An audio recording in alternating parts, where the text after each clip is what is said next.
Not only do rappers go broke, but athletes as well.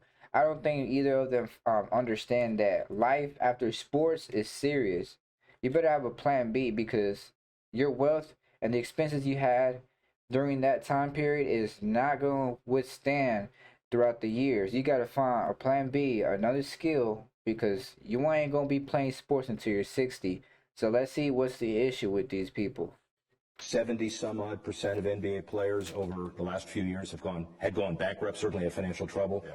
How do you deal with that? Clearly yourself, but also as a representative of that industry. Well, who's responsible? You have to understand sort of the path of an athlete. Yeah. When you're identified at a young age that, you know what, you might have potential to be a professional player. You're sort of the modern day warrior class. So what happens?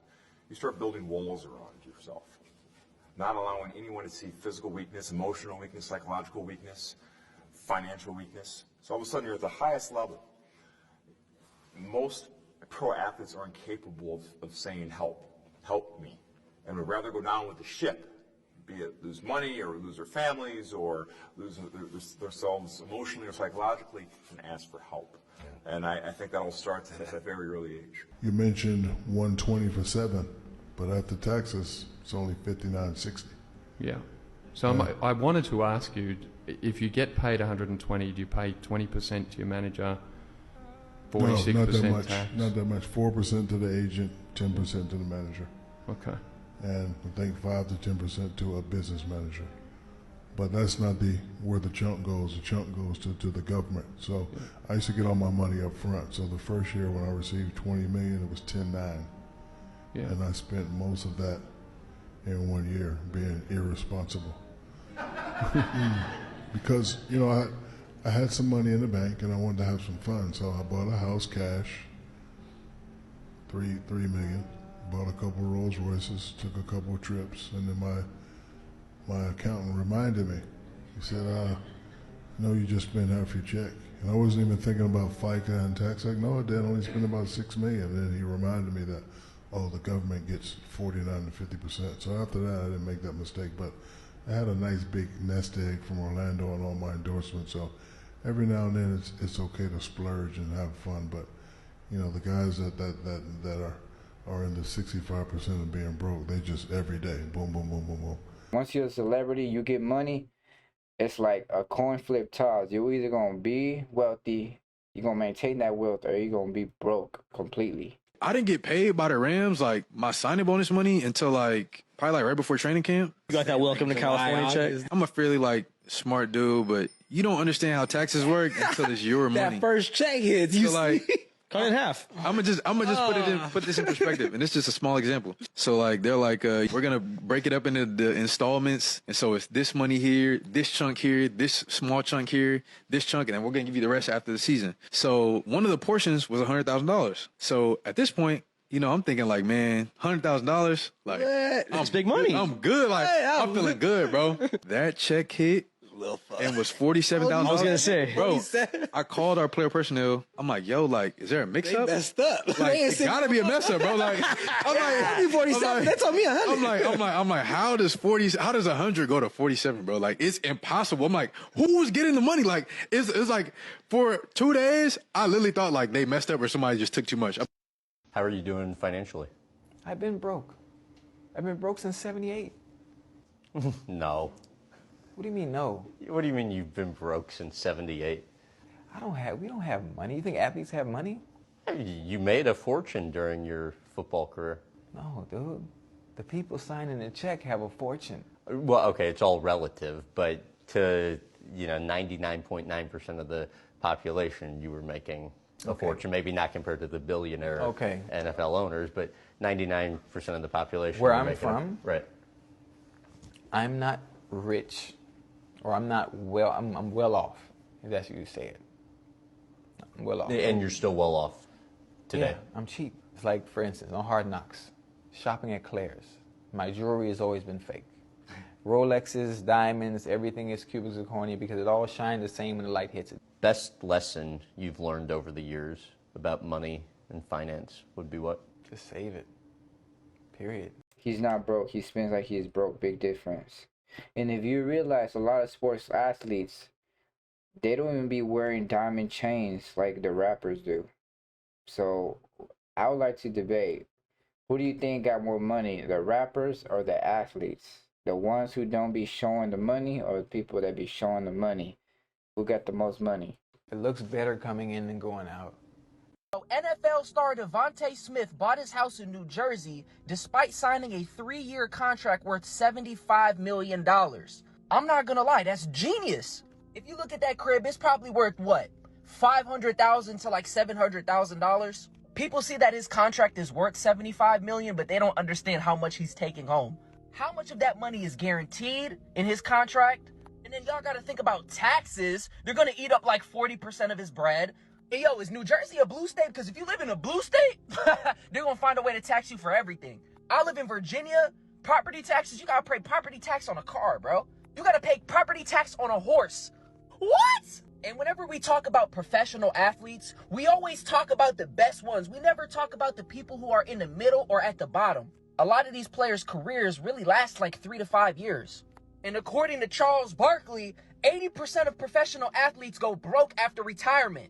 Once you become a professional athlete, think about all the people that you got to look out for. Most athletes get their mama crib, they start spending frivolously, and the money dries up later down the line. He's playing the long game. You notice that 65% of athletes and lotto winners are bankrupt 3 years after leaving the league or winning the lotto. And we look at them and we look at people, oh, you blew it. No, they were the best physical specimen in the world, right? And they competed against millions and millions and millions and millions of people to be somebody that we can value or respect. They weren't taught financial intelligence. There's nothing wrong with what they did. You don't know what you don't know. He used to sleep in the stadium. So Yeah, the first 2 years, I mean, I was like submerged in that. Like I loved it, like a passion, and just, I wanted it so bad. It was different. So, and obviously I was cheap, and so I refused to spend any money. The stadium had couch, video game system, which I put up in the players' lounge, sheets, beds, you could shower. They had food in the kitchen, so there was really no need for me. Why am I going to rent a place or buy a house? There was no point until Marvin Lewis came in and forced me to have responsibilities. Hey, it would have been clutch if athletes could have rent-free, live in the stadiums if they needed to. You know, that would be a good kind of financial program that could benefit them. Average is less than 3 years in the NFL, right? So in that 3-year span, have you accumulated enough money to actually be good for the rest of your life? 99% of the time, no, you haven't. Now, have you made some decent money? Yes, but you're also 22, 23, 24 years old, haven't bought a house, haven't, you know what I mean? You're still training and different things like that. So I can understand how some guys may be broke, but also guys haven't really earned that much money to be financially set for the rest of their lives. Usually that's your second contract. Usually that's when you're 27, 28 years old, right? But knowing that stat, for me in particular, I started thinking about that, right? I started thinking about, okay, well, if the average is less than this, all right, I need to start putting money away. I need to start, putting money away in the 401k plan that they have in the NFL, which is pretty solid. I know some people don't necessarily believe in it, but again, I'm all about diversifying and putting money in different places. But the conversations of just talking about what we're investing in, you're starting to see athletes are thinking more about investing and where to put their money, because you see Kevin Durant, Steph Curry, all these guys are making big boy moves, and if you're not where they're at financially, but you're thinking that way, right? You're getting that right mindset, and it's all about just not wanting to be part of the statistics as well. So you start to have these conversations with one another, and guys tend to be on the same page. what is your definition of wealth? Mindset. That's it. All poverty except sustenance poverty, roof over your head, reasonable health care, food on the table. All other forms of poverty, those things shouldn't even be an issue. That's humanity. All other forms of poverty are mindset. You got it. Here's what's going to happen. If we don't change anything else, we're going to have it back in 3 years. 70% of all those who win the lottery, Cam. Back, bro. Bankrupt in 5 years. No way. 70%. I hate to tell you, but 70% of all NFL players and 70% of all NBA players bankrupt in 5 years of retirement. That's why, one of the many reasons why you're a role model.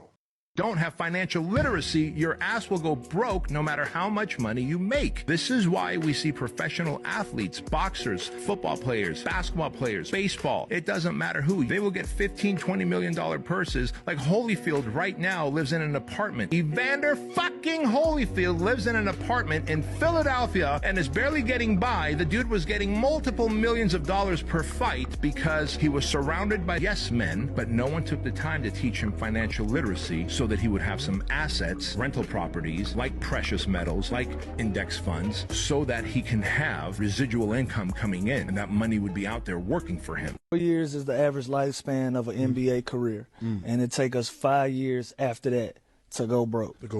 Easy numbers game. I do it like this. You make $5 million, 2.5 of that gone. You got agent fees, probably another 50 of that gone. You got your dues. A lot of people don't know we got dues for the MBPA. So yeah, what? you got dues. So everybody put their money in the pot. So you figure you got 450 NBA players. I think the dues is 15 to 20 grand a year. Everybody put it in the pot. That's how we able to get our health care and all of that type of shit. I didn't know that. Then you got your personal staff. Financial advisor is probably 1%. Agent at a high number is gonna get 4%. Right. But you can negotiate from 1 to 4. Okay. So before you look up, you probably at 1.5 million off of 5 with nothing. And these Benzes that we keep talking about in these mansions and shit, these girlfriends and these Chanel bags. Before you know it, you not a millionaire no more. Right. You a high thousandaire. On paper, you can tell a motherfucker, fuck you, I'm a millionaire. Right. In real life, a lot of that pie gone. So again, and we 17, 18-year-old kids, these is our first experiences. It's gonna take us, I don't care what you go to school for, it's gonna take you 5-6 years of that experience to even realize what's happening to you. I was, hey listen man, I had a week. I bought a Ferrari and a Lamborghini in the same week, and I rationalized it with my financial advisor, and he was like, I can't legally tell you what to do with your money, but I don't think that's a good decision. Right. And I said, it's cool, I'll make a bunch of this shit. I did. Man, they be thinking, oh, I'm a millionaire. But in net profit, they nowhere even close. But I was young. What year was this? What year? You remember? Man, I had to be 24. I had to be 24, 25 years old. So it was like your 6th or 7th season? 2012. But no, like you want to enjoy some of this stuff too, yeah, bro. You do. Like you want to enjoy it. And so that's how athletes go broke.